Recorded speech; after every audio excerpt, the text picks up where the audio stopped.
నానమ్మ, నేను ఎండీనయ్యి అవార్డు అందుకున్న మరుక్షణం అందరికీ నేనే ఈ ఇంటి వారసురాలని తెలిసిపోతుంది. అప్పుడు నా మీద చాలా ఎక్స్పెక్టేషన్స్ ఉంటాయి. అందుకే నేను కూడా అమ్మా నాన్నలాగా బాగా కష్టపడి నీకు, అమ్మా నాన్నలకి, మన గాయత్రి ఇన్స్టిట్యూషన్ పేరు ప్రఖ్యాతల్ని మరింత పెరిగేలా కష్టపడతాను. నా మనవరాలు అని మీరు గర్వంగా తలెత్తుకునేలా చేస్తానమ్మా. నాకు తెలుసు గాయత్రి, నువ్వు అసాధ్యురాలివి. నాకు నీ మీద పూర్తి నమ్మకం ఉంది. సరే పదనానమ్మా, ఈ శుభ సందర్భంలో నా చేత్తో నీకు మంచి కాఫీ ఇస్తాను, రా. పద.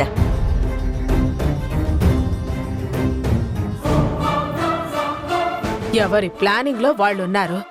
ఏ ప్లానింగ్ లేకుండా ఈ ఇంట్లో చాకరీ చేస్తుంది నేను మాత్రమే. ఛీ! నా జీవితం, నా కర్మ. ఛీ!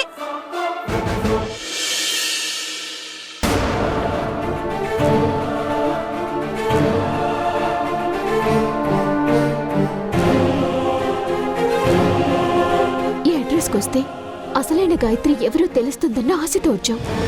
కానీ ఆ దేవుడు ఆ ఛాన్స్ కూడా లేకుండా చేశాడు. అయిపోయింది మనోహర్, అంతా అయిపోయింది.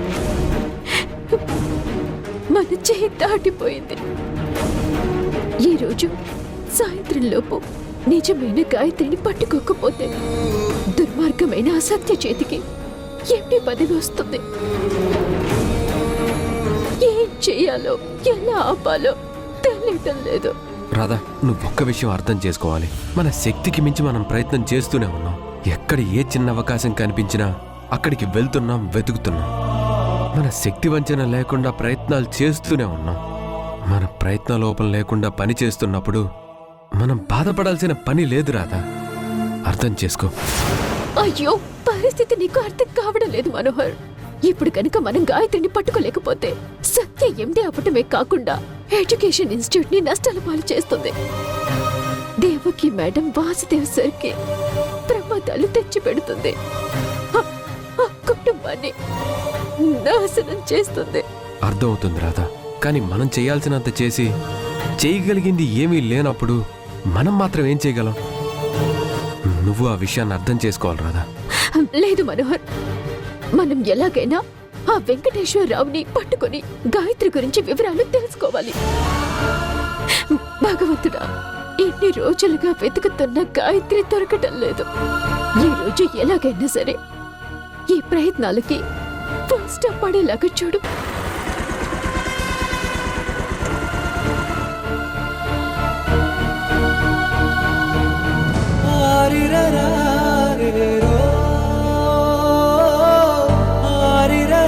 లేదంటే ఎన్నో కుటుంబాలకు మంచి చేస్తున్న కుటుంబానికి తీరని నష్టం జరుగుతుంది. మంచి వాళ్ళ కష్టం తీర్చాల్సిన బాధ్యత నీ మీద కూడా ఉంది మనోహర్.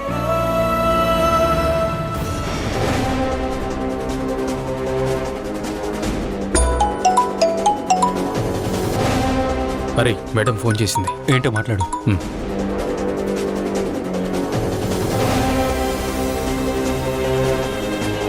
Hello madam. ఏంట్రా, ఆ రాధా మనోహర్లని ఫాలో అవుతున్నారా? ఏం జరుగుతోంది అక్కడ? ఫాలో అవుతున్నాం మేడం. ముందు వీళ్ళకి ఇంటి ముందుకొచ్చి వెంకటేశ్వరరావు అనే వ్యక్తి గురించి అడిగారు. కానీ ఆ వ్యక్తి వీళ్ళకి దొరకలేదు మేడం. అందుకే ఆ రాధ బాధపడుతోంది. Super, very good. ఇలాగే ఫాలో అవుతూ ఉండండి.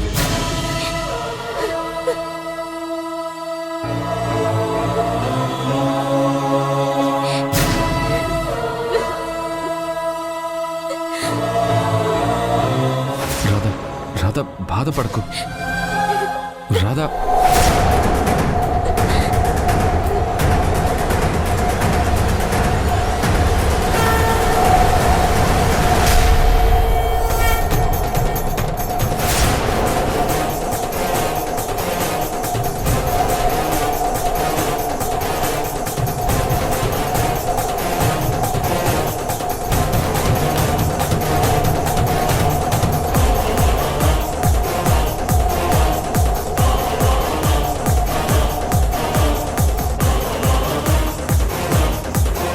సార్, అది మాదే.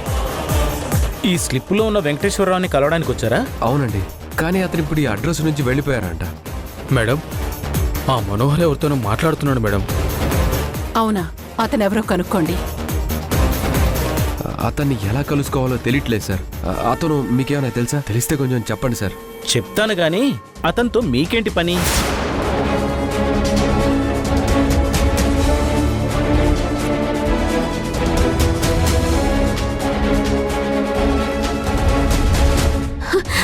అతను మీకు తెలుసా? తెలిస్తే ఎక్కడుంటారో చెప్పండి.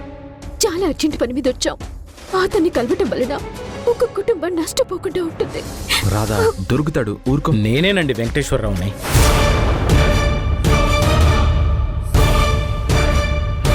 కంగారు పడకుండా ముందు విషయం ఏంటో చెప్పండి. మేడం, ఇతనే వెంకటేశ్వరరావు అంట. రాధా వాళ్ళు అతనితో మాట్లాడుతున్నారు మేడం. ఓహో, అనుకోకుండా ఇలా కలిశారన్నమాట. ఓకే, ముందు వీడియో కాల్లో వాళ్ళని చూపించు. అలాగే మేడం.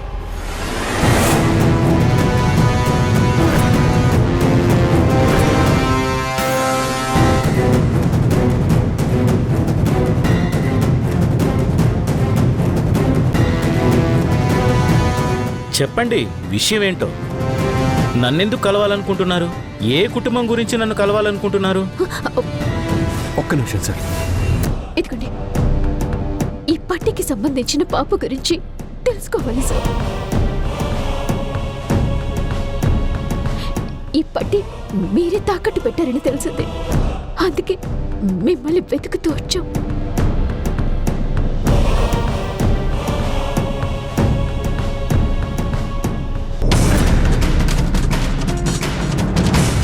అవునండి, ఈ పట్టీని తాకట్టు పెట్టింది నేనే. కానీ ఈ పట్టీకి సంబంధించిన అమ్మాయి గురించి నాకు తెలీదు.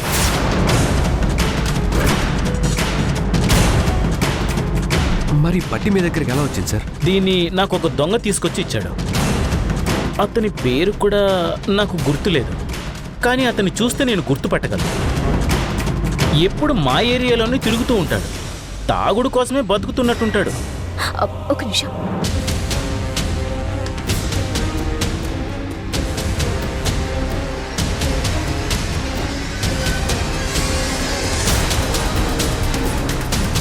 ఇతనేనా? ఇతనేమో చూడండి.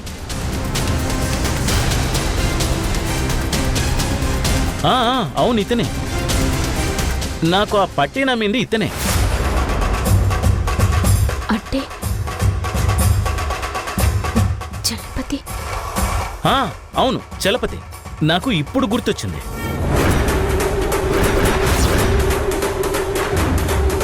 సార్, ఇతని ఫ్యామిలీ గురించి మీకు ఏమైనా తెలిస్తే చెప్పండి సార్.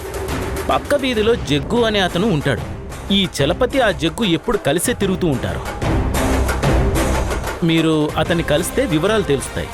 కొంచెం అతని అడ్రస్ చెప్పండి సార్.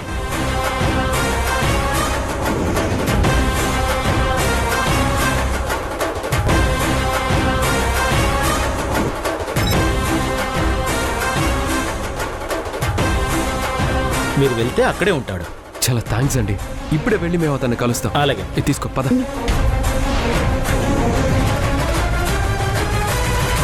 రే, మీరు ఆ రాధా మనోహర్లను ఫాలో అవ్వండి. ఎప్పటికప్పుడు నాకు అప్డేట్ ఇవ్వండి. సరే madam.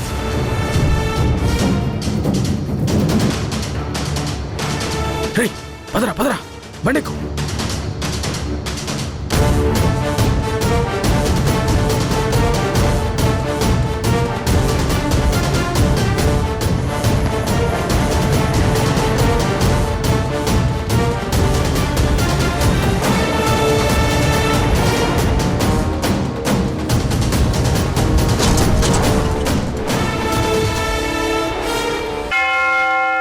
Good morning father. Good morning sister. కూర్చోండి.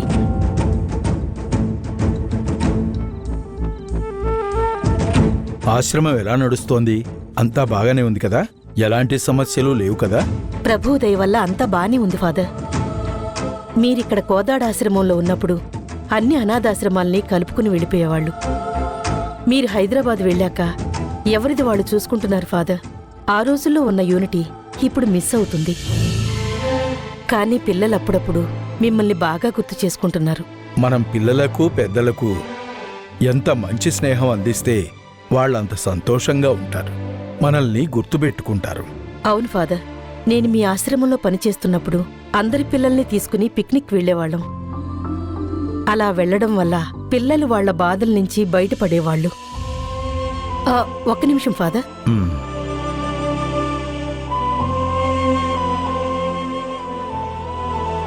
అప్పటి జ్ఞాపకాలలో ఈ ఒక్క ఫోటో అలా ఉండిపోయింది ఫాదర్.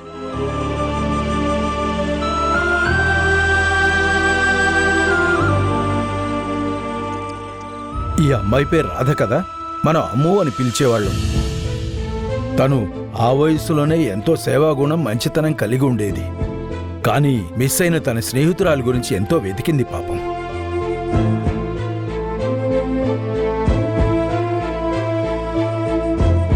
ఈ అమ్మాయి గురించేనే ఫాదర్ మనం చిన్ను అని పిలిచేవాళ్ళం.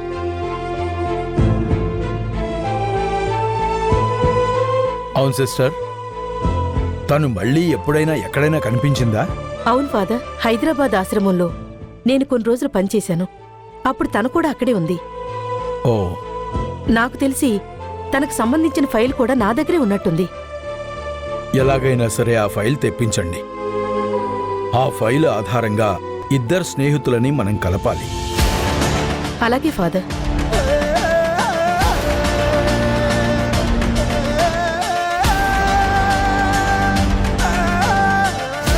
మనం కలిపితే ఆ ప్రభు మన సిస్టర్, మీరు అడిగిన ఫైల్. సరే నువ్వు వెళ్ళు. ఫాదర్, మీరడిగిన రాధా ఫ్రెండ్కి సంబంధించిన ఫైల్.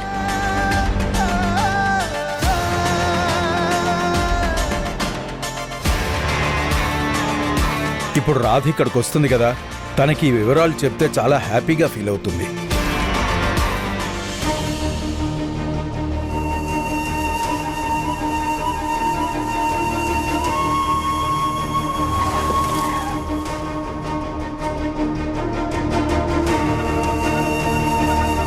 ఇదే రాదా అతను చెప్పిన అడ్రస్?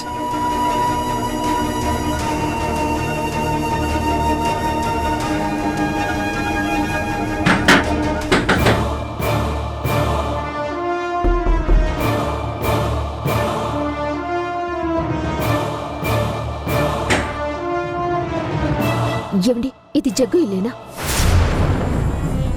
అడుగుతుంది మిమ్మల్నేనండి. ఇది జగ్గు ఇల్లేనా? మీరెవరు? మీరు మా ఇంటికి ఎందుకు వచ్చారు? మీ దొంగతనానికి మా ఆయనకి ఎలాంటి సంబంధము లేదు. మా ఆయన ఆరోగ్యం బాగలేక మంచాన పడ్డాడు. కావాలంటే వచ్చి చూడండి. పదండి, రండి. అదిగో కాదు, ఆపరా, ఆపు, ఆపు, ఆపు.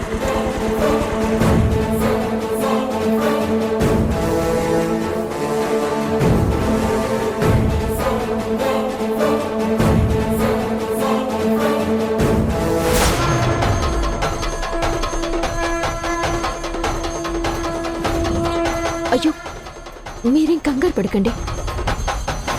మేము ఒక చిన్న పని మీద వచ్చాము. ఈ చుట్టుపక్కల ఎక్కడ దొంగతనం జరిగినా అందరూ మమ్మల్ని అనుమానిస్తున్నారు. అందుకే అలా అన్నాను. ఇంతకీ ఏదో పని మీద వచ్చానన్నారు, ఏంటండి అది?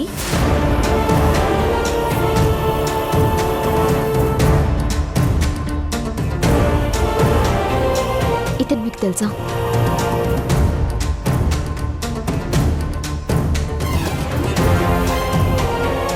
అవును, తెలుసు. మా ఆయన ఫ్రెండే. అవును, ఇతని పేరు చలపతి. చాలా సంవత్సరాలుగా నన్ను కలవలేదు. ఎక్కడున్నాడో కూడా నాకు తెలియదు. అతను ఎక్కడున్నాడో మాకు తెలుసు, కానీ మేము తెలుసుకోవడానికి వచ్చింది ఇతని గురించి కాదు. మరి ఇతనొక పెద్ద తాగుబోతండి. మాకితనితో పని లేదు. కానీ ఇతని కుటుంబం, భార్య పిల్లల గురించి తెలుసుకోవాలని మేమొచ్చాం. ఆ వివరాలు తెలిస్తే చెప్పండి. ఇన్ని సంవత్సరాల తర్వాత వచ్చి మళ్ళీ కుటుంబం గురించి మీరు అడుగుతున్నారు. ఇంతకీ మీరెవరు? కంగారు పడకండి, మేము మంగళగిరి నుండి వస్తున్నాం. అతని భార్య పిల్లల గురించి తెలిస్తే మాకు చాలా హెల్ప్ అవుతుంది. మీకు ఎలాంటి ఇబ్బంది ఉండదు. దయచేసి మీకు తెలిసిన వివరాలు చెప్పండి. మిమ్మల్ని చూస్తుంటే ఏదో బాధలో వచ్చినట్టున్నారు. అందరికీ అన్ని బాధలు చెప్పుకోలేరు. అందుకని నాకు తెలిసింది నేను చెప్తాను. అతని భార్య పేరు సుశీల. అందరూ సుశీలమ్మ అని పిలిచేవాళ్ళు. వాళ్ళు ఈ వీధి చివరన ఉండేవాళ్ళు. వాళ్ళకి పిల్లలెవరూ లేరు. కానీ ఒక అమ్మాయి ఉండేది. కొన్ని రోజులుగా ఎక్కడి నుండో తెచ్చి పెంచుతున్నారు. ఆ తర్వాత వాళ్ళు కనిపించకుండా పోయారు. ఉన్నట్టుగా అప్పులు చేశారు. దాంతో ఎప్పుడు ఏవో గొడవలు జరుగుతుండేవి. ఆ తెచ్చుకొని పెంచుకున్న పాప వివరాలు ఏమైనా తెలుసా? అంటే ఎక్కడి నుంచి తెచ్చుకున్నారు, ఆ పాప పేరు, ఇలాంటివి ఏమైనా తెలిస్తే చెప్పండి. లేదండి, వాళ్ళ గురించి అంతకన్నా నాకేమీ తెలియదు. కానీ మా అత్తయ్య గారికి వాళ్ళ కుటుంబం గురించి మొత్తం తెలుసు. అవునా? అయితే ఒకసారి మీ అత్తయ్య గారిని పిలవండి. 2 నిమిషాలు మాట్లాడి వెళ్ళిపోతాం. లేదండి, ప్రస్తుతం తను చిన్న పని మీద బయటకు వెళ్ళింది. తను రావడానికి కాస్త టైం పడుతుంది. మీరు వెయిట్ చేస్తానంటే వెయిట్ చేయండి. అలాగే వెయిట్ చేస్తాం. రండి. ఇదిగోండి.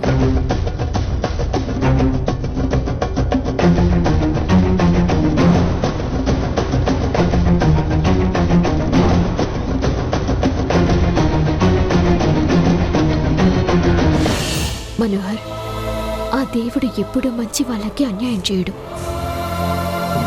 చూసావా, గాయత్రిని పట్టుకోవటానికి అన్ని దారులు మూసుకుపోయాయి. ఏమీ చెయ్యలేని పరిస్థితుల్లో మరో దారి మనకి కనిపించేలా చేశాడు.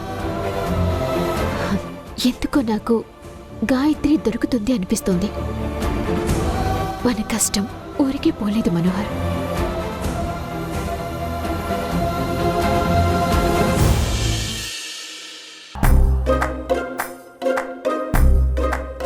ఏమండి, ఒకసారి గదిలోకి రండి. ఇప్పుడా గదిలోక? వదిలే మాధవి. అబ్బా, రమ్మంటుంటే వినబడలేదా? రాకూడదే. బా రండి రండి. ఇప్పుడేంటి? రండి రండి. అబ్బా రండి. అస్త్రా, ఏంటి మాధవి నువ్వు వద్దు అంటుంటే ఈ టైంలో గదిలోకి తీసుకొచ్చావు? ఎవరైనా చూస్తే బాగుండదు. ఆపుతారా? అసలు మీకు బుద్ధుందా లేదా? నేను టెన్షన్తో కోపంతో నేను మిమ్మల్ని లోపలికి తీసుకొస్తే నువ్వు మాత్రం సిగ్గుతో ఓ మెలకలు తిరిగిపోతానా? ఏంటి? టెన్షన్తో కోపంతో లోపలికి తీసుకొచ్చావా? ఎందుకు? అవతల గాయత్రికి ఎండి పదవి కట్టపెట్టడానికి రెడీ అవుతున్నారు. రేపు ఆస్తులు కూడా ఇచ్చారు అంటే మనం ఇన్నాళ్ళు మీ అన్నయ్య వదినల మోచేతి కింద నీళ్లు తాగి బతుకుతున్నాం. ఆ తర్వాత మనతో పాటు మన అబ్బాయి ఆ గాయత్రి మోచేతి కింద నీళ్లు తాగాల్సి వస్తుంది. చూడండి, రేపు మన కొడుకు భవిష్యత్తును దృష్టిలో పెట్టుకుని మీరు కూడా ఏదో ఒక పదవో లేదంటే ఏదో ఒక బాధ్యతను తీసుకోండి. వెంటనే వెళ్ళి మీ అమ్మగారికి చెప్పి కనీసం ఏదైనా కంపెనీకి జనరల్ మేనేజర్ పోస్ట్ అయినా వేయించుకోండి. వద్దు మాధవి, ఉన్న పళంగా వెళ్ళడిగితే మనస్పర్ధలు అవి వస్తాయి. ఇప్పుడు గాయత్రికి ఇస్తున్నారు కాబట్టి మనం కావాలని అడిగి గొడవ పడినట్టు ఉంటుంది. అయినా ఇప్పుడు తనకిస్తోంది ఒక గ్రూప్కి ఎండిఏ కదా, అసలు మొత్తం రాసి ఇవ్వలేదు కదా. చూద్దాం, సమయం సందర్భం చూసి అడుగుతాను. ఇప్పుడు ఒక గ్రూప్ కి ఎండి అని వదిలేస్తే రేపు మొత్తం గాయత్రి గ్రూప్స్ అన్ని కంపెనీలకు సీఎం చేస్తారు. అప్పుడు మనం చూస్తూ ఉండటం తప్ప ఏమీ చేయలేము. సరే అయితే ఓ పని చేయండి. ఇన్నాళ్ళు ఆ గాయత్రికి ఆస్తులు రాసిచ్చి వారసురాలిగా ప్రకటించి పట్టాభిషేకం చెయ్యాలి అనుకున్న ప్రతిసారి మీరు మీ తెలివితేటలతో ఏదో ఒక రకంగా ఆపేవారు కదా. అలాగే ఈ రోజు కూడా మీ బుర్రకి పదును పెట్టి ఏదైనా ప్లాన్ చేసి ఇది ఆపేయండి. ప్రతిసారి జరిగినట్టుగా ఎప్పుడూ జరగదు మాధవి. అనవసరంగా దొరికిపోయాం అనుకో, మొదటికే మోసం వచ్చి మనల్ని ఇంటి నుంచి బయటికి గెట్టేస్తారు. అప్పుడు నాకు 3, నీకు 6 కట్ అయిపోతాయి. ఏంటవి? అదే, నాకు 3 పూటలు నీకు 6 పూటలు భోజనం కట్ అయిపోయి ఆకలికి తట్టుకోలేక అడుక్కు తినాల్సి వస్తుంది మాధవి. కనీసం మన మొహాలు చూసి ఒక్క పూట కూడా భోజనం ఎవరు పెట్టరు. మరి ఇప్పుడు ఏం చేద్దాం? ఏం చెయ్యొద్దు, జరుగుతున్న వాటిని చూస్తూ ఊరుకుందాం. అప్పుడే అందరికీ మంచిది. ఇదిగో నువ్వు కూడా ఎలాంటి పిచ్చి పిచ్చి ఆలోచనలు చేయకుండా చూస్తూ ఊరుకో, సరేనా? లేదంటే తెలుసుగా కట్ అయిపోద్ది. నీకు 6, నాకు 3. నేనేదైనా అడిగితే టక్కున ప్లాన్ చేసే మా ఆయనే సైలెంట్ గా ఉన్నప్పుడు నా మొహానికి నేనేం ప్లాన్ చేస్తాను? అంతా నా కర్మ అనుకుంటూ చూడటం తప్ప.